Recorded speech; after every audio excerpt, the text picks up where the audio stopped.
Alright guys, today is day 25. It is Tuesday. Today's objective is I can determine if a relation is linear or nonlinear. So what we're going to do today is you're going to do notes. Then you're going to fill out that green sheet from last week. You're going to do the top two parts. And then you're going to fill in the packet that we did function, not function last week. We're going to fill that in with linear or nonlinear, okay, which is up here. Linear or nonlinear. If you lost yours, there's extras in the file cabinet up front where we usually keep the late work.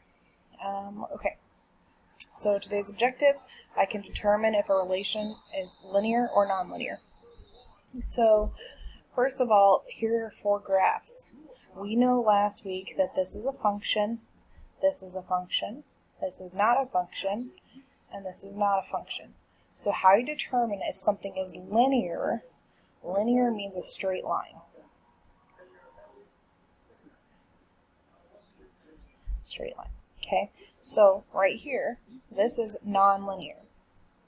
Okay, because it jumps around, right? It goes up a little bit, then it's constant, then it goes up some more, and that's based on the slope, right? It goes, like here it goes up a lot, little. Here it's like flat. So you can tell that it's not straight. This is going to be a straight line. So that's going to be linear.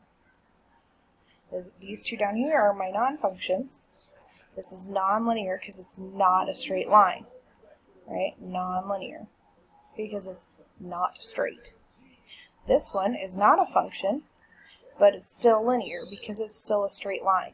So now, remember I said by the end of this you would be able to describe each of these things in three different ways. So you should have on all of your graphs function or not function, linear or nonlinear, okay? For every single thing in your packet. So first we're going to start with the graphs, and this is how you tell if a graph is linear or nonlinear. Alright, tables. This is by far the hardest thing to do because it's based on the rate of change, okay? So, let's look right here. So you go and see what your rate of change is. So for x, so let's say rate of change. So this is kind of complicated. So up here I went plus 1, plus 1, plus 1, plus 1. Over here I went plus 3, plus 3, plus 6, plus 3. Oh, this isn't plus 1, this is plus 2. Okay, so how you determine if it's linear or not is you take y over x. So right here I have 3 over 1.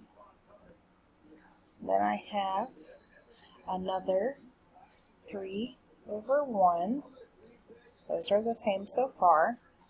I'm going to use the red again because I know you guys. Here I've got 6. Oh, oops, just kidding. I'm using black again. Equals 6 over 2, which we know simplifies to 3 over 1, which is the same. And then I have another 3 over 1. So since all of these are equal, that means this is linear. Okay? When they're all equal, that means they're linear. Okay? And we already know this is a function because my x's don't repeat. So here I have a non-function, right? Because I have all my x's as 1. So I'm going up 0, 0, 0, 0, 0, 0. And I'm putting this one on here because it's different and it's a unique one. So we know this is a non-function because it's got my 1s are repeating over here on the left in my x column, right? So then you're going to look over here. 1 divided by 0, 1 divided by 0, 1 divided by 0, 1 divided by 0. Are all those the same? Yes. So just because it's a non-function, that means it's still linear because my rate is still the same. So let's do two that are not linear. Okay? So right here is a function, right? My x's don't repeat. Go up 1, up 1, up 1. Here we go, up 3, up 1, and up 2. And so 4 minus 1 is 3. 5 minus 4 is 1. 7 minus 5 is 2. That's basically telling me how did I get from this point to this point. So let's do my rates, okay? So the top one is 3 over 1. The next one is 1 over 1. And the next one is 2 over 1. Are those equal? No. So since they're not equal, that means it's non-linear. Okay? Because it's not equal, they're non-linear.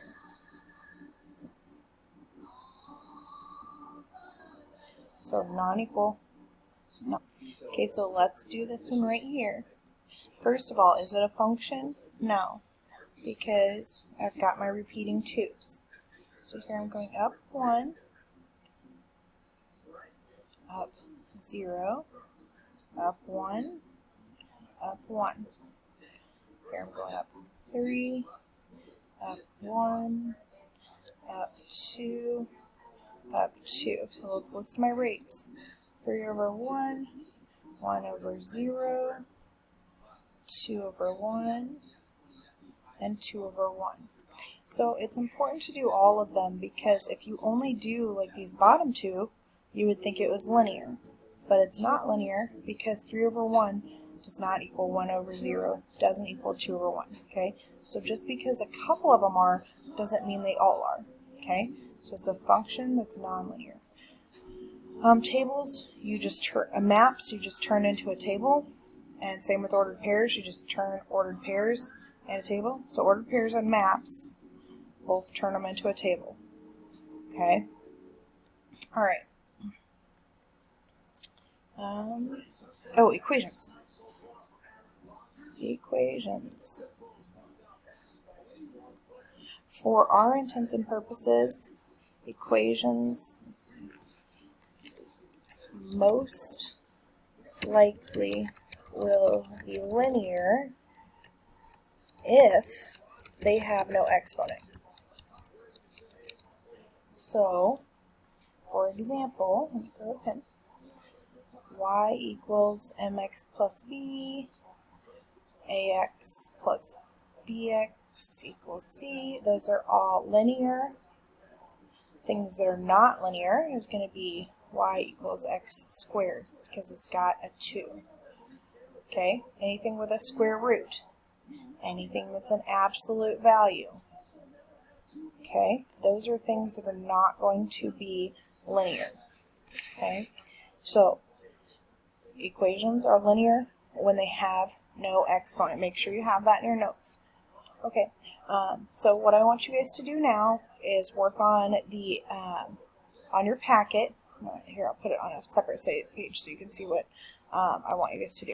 I want you to go in your packet and determine all problems, linear or non-linear. When finished, try to do domains and ranges on all. You may not be able to do them all, but I want you to try. You may, for that second part, when you're doing domains and ranges, I'm fine with you guys working with a partner. Alright, have a good day. Happy Tuesday. Email if you guys have any issues. Alright, see you guys later.